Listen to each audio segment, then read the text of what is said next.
Bienvenue sur la chaîne des Hakuna Matata Voyages.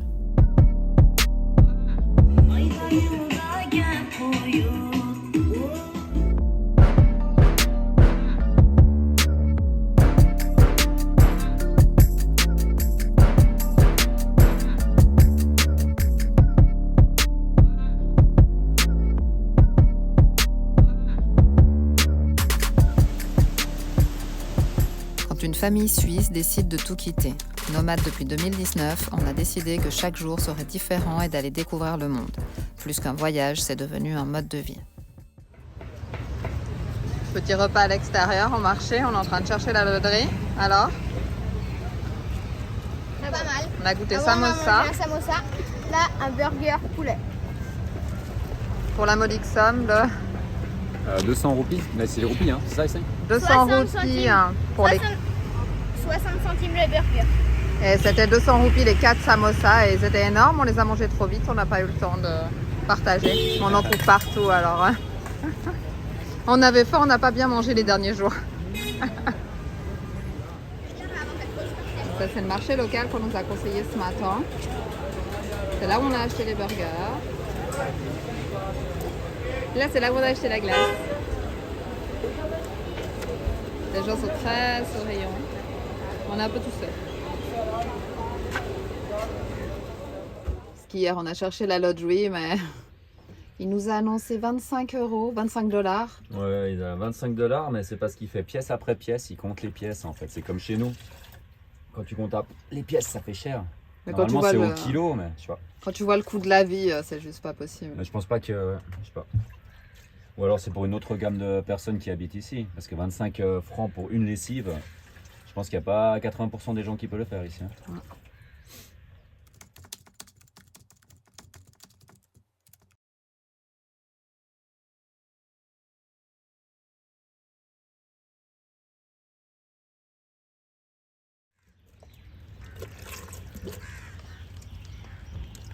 Les garçons sont sortis jouer dehors pendant que nous on fait la traduction, enfin que moi je fais la traduction et que je vous fais la lottery. Les gens sont vraiment très très gentils quand même.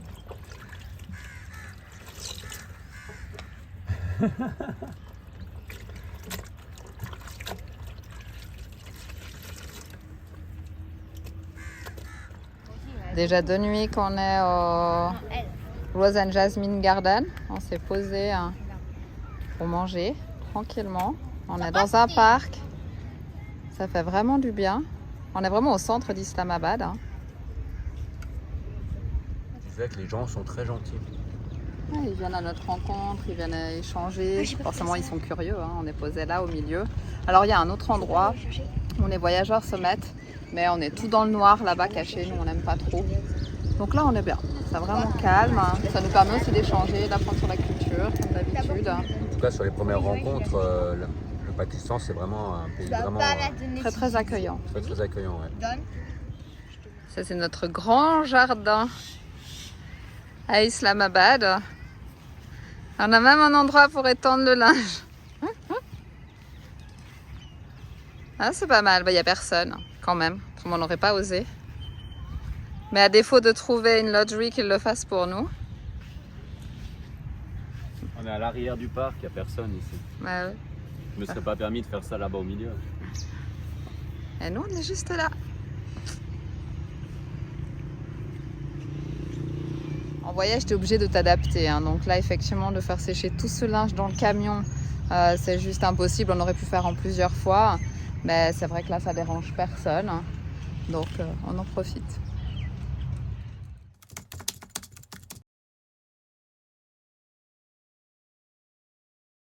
Nous voilà au garage.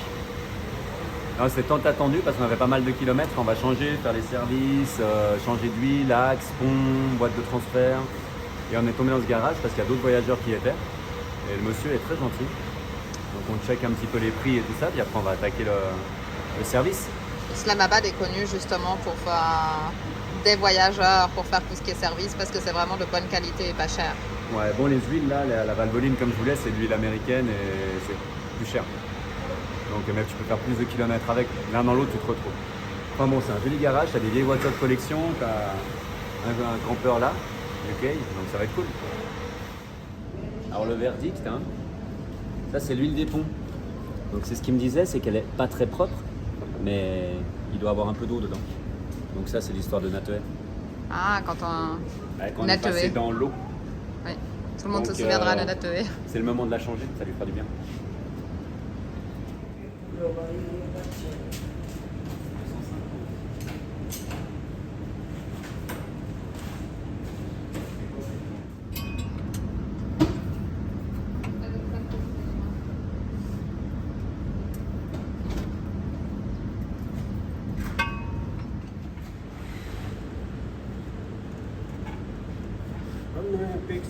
And YouTube channel post. Speak French.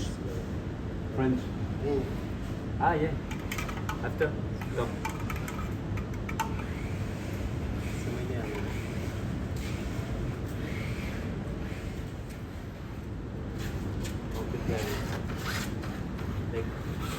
Black. Big.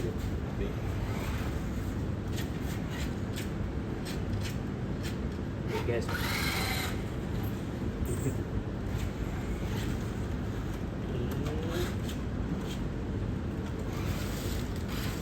Ça sert à quoi ce que vous faites? En fait, au lieu de t'embêter à la remplir à la pipette ou quoi que ce soit, il y a une pompe, tu le mets là, et quand il tourne, la pompe elle tire et puis elle va directement avec le tuyau dans la boîte à vitesse. Et quand ça dégueule, c'est que c'est plein. C'est le même principe, sauf que c'est plus facile, tu peux le faire tout seul. Petit retour sur le garage. On est plutôt bien, hein? Ouais, on est super contents. Maui, il est au top. Ouais, on a changé toutes les huiles, les gens étaient sympas comme tout, le patron adorable. Il nous a donné une adresse pour faire peindre, parce qu'on avait fait une petite peinture pakistanaise sur notre camion. Donc on a envoyé un message, on attend. Mais en tout cas, ouais, un chouette garage, tout est nickel, il est prêt pour rouler. Et là, on prend enfin le temps de visiter un petit peu les alentours du parc où on est. Donc il y a énormément de bazar dans les villes pakistanaises. Et on va te montrer ça, c'est tout par quartier. Ouais, t'as le quartier couture, t'as le quartier machine, t'as le quartier food, c'est chouette. C'est un chenille organisé. Un chenille organisé, ouais.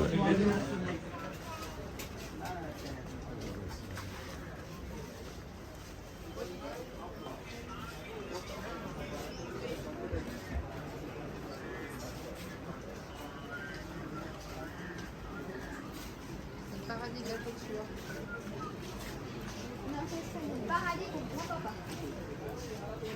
Ouais, et les horloges là.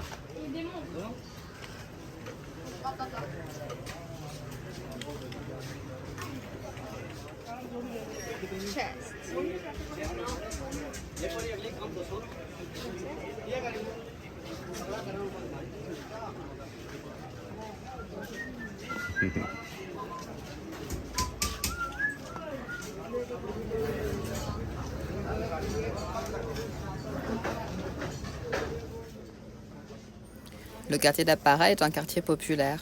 Rapidement, nous prenons nos marques, nos habitudes. Les Pakistanais nous reconnaissent, nous sourient. Très rapidement, nous faisons partie du quartier. En voyage, trouver des lieux où l'on se trouve comme à la maison nous offre un confort incroyable. Ici, tu as l'eau à disposition, tu as des tasses avec une chaîne. Avec le branchement et le filtre. Alors je sais pas combien de temps ils ont les filtres, mais...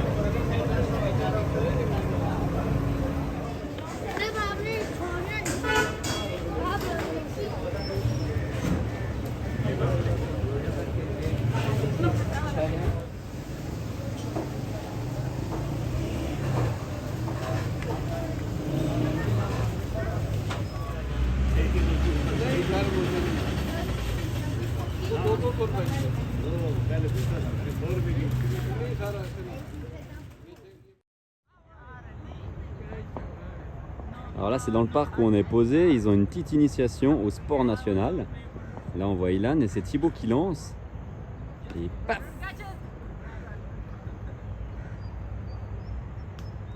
Et Thibaut qui est là, qui lance.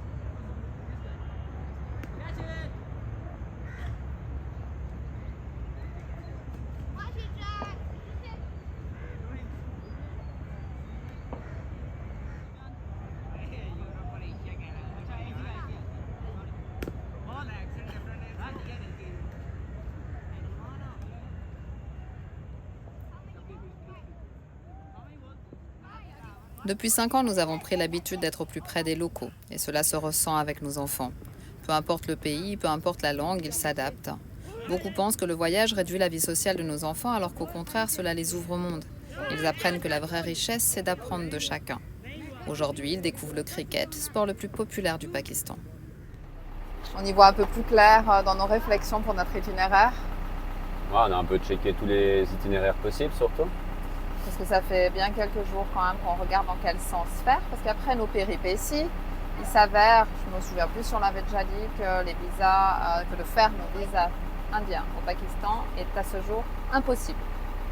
Pourquoi? On ne sait pas. En tout cas, ils sont tous refusés. Les derniers en date ont attendu 6 semaines et ils n'ont pas eu. C'est pas trop notre but d'attendre 6 semaines là pour savoir ce qu'on va faire plus tard. Donc, après réflexion, on a la possibilité de faire un e-visa par internet et de prendre l'avion. Donc on a trouvé un vol qui fait 9 heures, 3 heures jusqu'à Dubaï, on va dire, je ne sais pas exactement quel aéroport c'est. 3 heures d'attente et 3 heures pour aller en Inde. à Amritsar. À Amritsar, qui est à 25 km de la frontière. Donc là, on prendrait un taxi pour faire valider notre visa, pour repartir au Pakistan. Et il y a 25 km à l'intérieur du Pakistan pour récupérer notre camion qu'on aura laissé à l'aéroport à Lahore. Parce que le e-visa doit être validé d'abord par voie aérienne ou maritime. Et après, vu que c'est un multiple entrée valable une année, après tu peux passer comme tu veux par voie terrestre sans problème. Mais la première entrée doit se faire par voie aérienne. Donc ce qui fait qu'on compléterait en partant de Dubaï pour arriver en Inde, il serait validé. Et après on sortirait au Pakistan vu qu'on a un multiple entrée pour récupérer notre camion. Et après on pourrait re-rentrer en Inde. Donc voilà, pourquoi faire simple quand on peut faire compliqué? C'est surtout qu'ils te font passer par Dubaï quand même, alors que de Lahore en fait à Amritsar, il y en a pour 50 km. Mais il n'y a pas un vol direct. Mais on ne peut pas faire autrement. Autrement, la deuxième solution, ce serait de faire directement Pakistan, Iran et après d'aller en Irak. Mais à savoir qu'au niveau du climat, ça ne va pas être l'idéal. On n'a pas le temps de descendre sur la péninsule arabique parce que notre CPD termine le 8 avril. Et que quand même, le gros morceau en plus du Tibet de notre voyage, là, de ce voyage-là, c'était le Népal et l'Inde. Donc si on supprime le Népal et l'Inde, bon, on a rajouté quand même un sacré voyage au milieu du désert et puis la frontière Chine-Pakistan qui était juste splendide, même très fatigante mais très belle. Mais l'Inde, c'est un gros morceau. Mais l'Inde, voilà. On est quand même content d'avoir trouvé cette solution. Donc on attend quand même, on a envoyé des messages aux ambassades. L'ambassade suisse nous a dit de voir avec l'ambassade indienne. Donc c'est ce qu'on a fait. Et on attend déjà une réponse pour être sûr. Et autrement, c'est l'option qu'on va prendre. Aujourd'hui, on va aller visiter le village de Sephour qui se trouve à seulement 5 km du centre-ville d'Islamabad. Il est connu pour son patrimoine et son histoire moghole. C'est le coin des biquettes. Et le paradis pour les oiseaux. C'est l'école. Je crois qu'on a été gentiment au collège.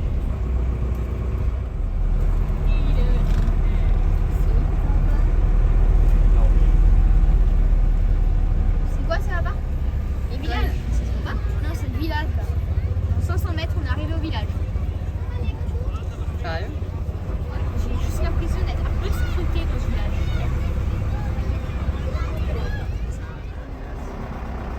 Il y a même une Citroën. Ouais, Ce qui reste.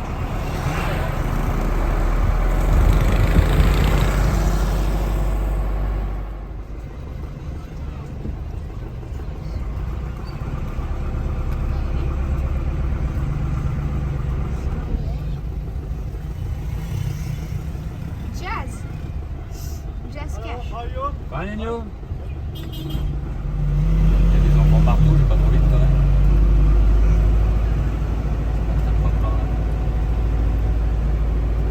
On va pas se retrouver dans Moi, je trouve que t'exagères.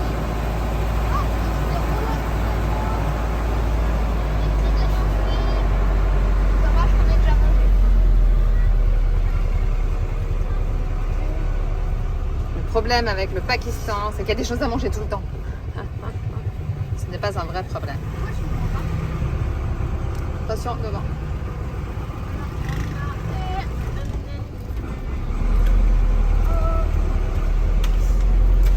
Et regarde, il y a encore deux petites piquettes. Ah non, c'est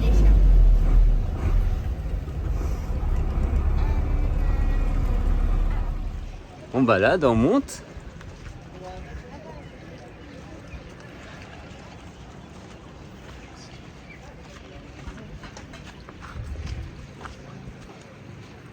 Ah, on n'entend plus personne quand on filme, hein? Non? Ah, on cherche la place centrale. C'est continuer, tout droit. On est sur le bon chemin. C'est en tout cas très authentique, je dirais. Il a dit qu'on pourrait rester 2 semaines dans le parking en bas. D'ailleurs, on est invité à boire du thé, mais j'ai toujours un peu le problème de où ils mettent le lait et où ils le gardent, tu vois. Oui, on a rencontré un Autrichien qui a pris un thé au lait et il était malade. Ouais, il avait un peu mal au bide. Donc c'est ça le problème, c'est le lait, c'est pas le thé. Hein. Ils nous attendent en bas, on va voir si on tente. Situé sur les pentes des collines de Margala, le village de Sepur est l'un des plus anciens du Pakistan. C'est un village vieux depuis plus de 500 ans, connu pour son riche patrimoine, sa culture et son histoire. Dès les premières visites, on ressent rapidement que peu d'étrangers viennent jusque-là. Mais comme partout depuis notre arrivée au Pakistan, on se sent bien.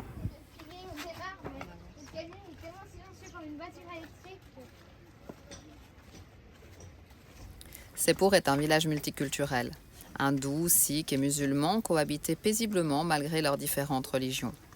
Les hindous croyaient que le dieu Ram du Ramayana vivait à Sepur durant ses 14 années d'exil. C'est pourquoi les hindous de Sepur construisirent un magnifique temple. Juste à côté se trouve également un temple sikh.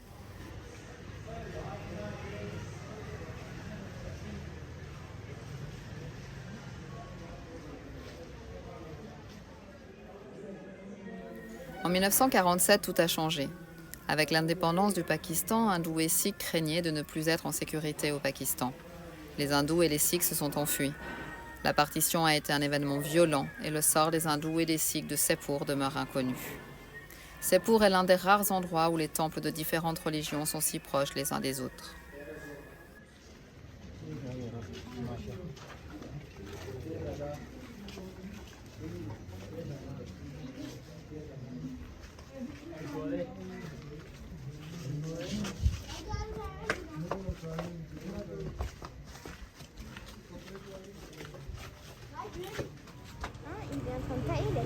Ouais, pour réussir à les préparer, pour les mettre sur le mur là-bas, pile poil la bonne taille.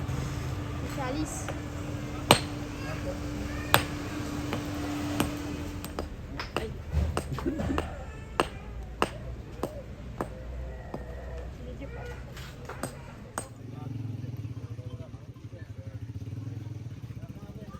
Ce qui nous a le plus frappé à Sepur, c'est son atmosphère très différente de la capitale.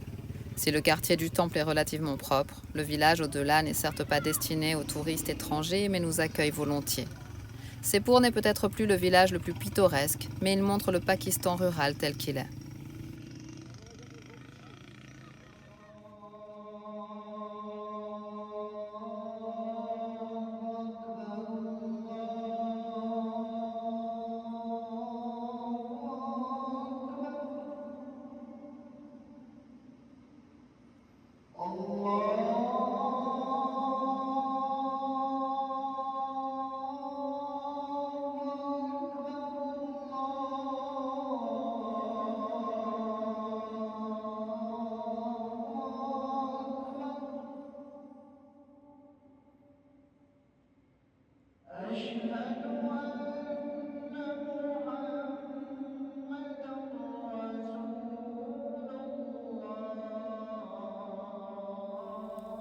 Cet épisode est bien différent et on espère qu'il t'a plu.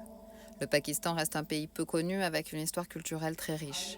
Dans les prochaines vidéos, on va te faire découvrir son histoire, nos ressentis et pourquoi pas te donner une autre image. Une image d'un pays accueillant, d'un pays différent de ce que les médias, les autorités nous informent.